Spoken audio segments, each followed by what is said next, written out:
childhood memory was looking out the window and watching my father laughing, smoking with two older gentlemen, probably in their 40s, and then one of them came in the car and started to touch me. And so this went on for a couple of years, and during this time my dad would shoot me up with crack and coke while he would basically traffic me out to men for his drug use. He would sell me. You just heard Allison, who lives in Delray Beach, Florida. She was sold into sex slavery when she was 5 years old. This is what she went through and how she went through it here in the United States. I was a child, and I was being molested and sexually abused and sexually trafficked. There was not one teacher, there was not one counselor, there was no one in the neighborhood who literally saw all the bruises, who saw me. And no one stepped in. No one ever said anything to me. No one ever even asked me. Mine's a miracle, to be honest with you, that I could even sit here and have a conversation.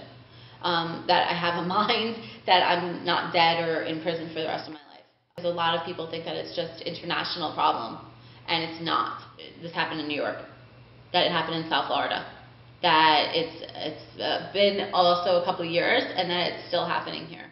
We can see from Allison's account that it's happening right here in South Florida. We sat down with Noel Thomas, founder of Redeeming the Shadows, an organization against human sex trafficking.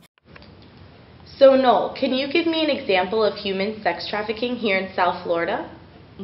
Yes, about a year ago they did a raid operation where they were able to rescue 9 children out of a home in Boynton.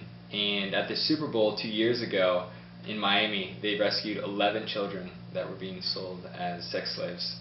So it definitely happens, like you said, in our backyard, in the counties where we live. Yeah, absolutely, right here in South Florida. How do children become victims of this crime?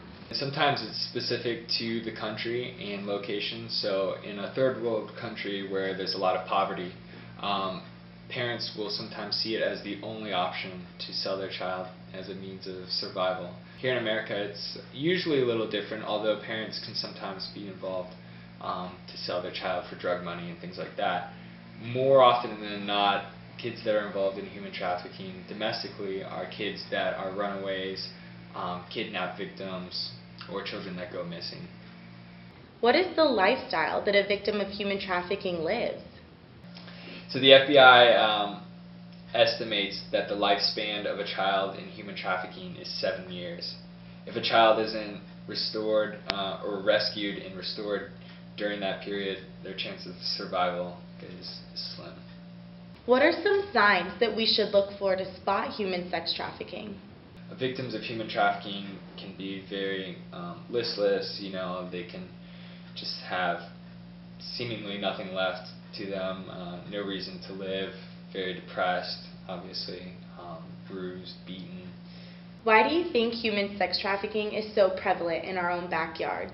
The community is not creating enough noise. There's a lot of human trafficking that's happening here in South Florida, but there's just not enough communities that are rising up to make noise.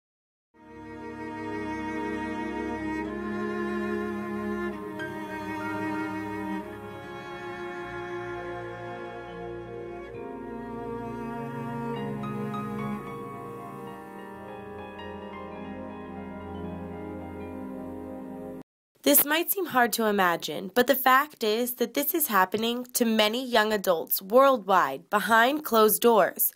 If you know of a child being sexually trafficked or a location being used as a local brothel, please take action and contact one of these organizations, Redeem the Shadows, Not for Sale Florida, or the FBI.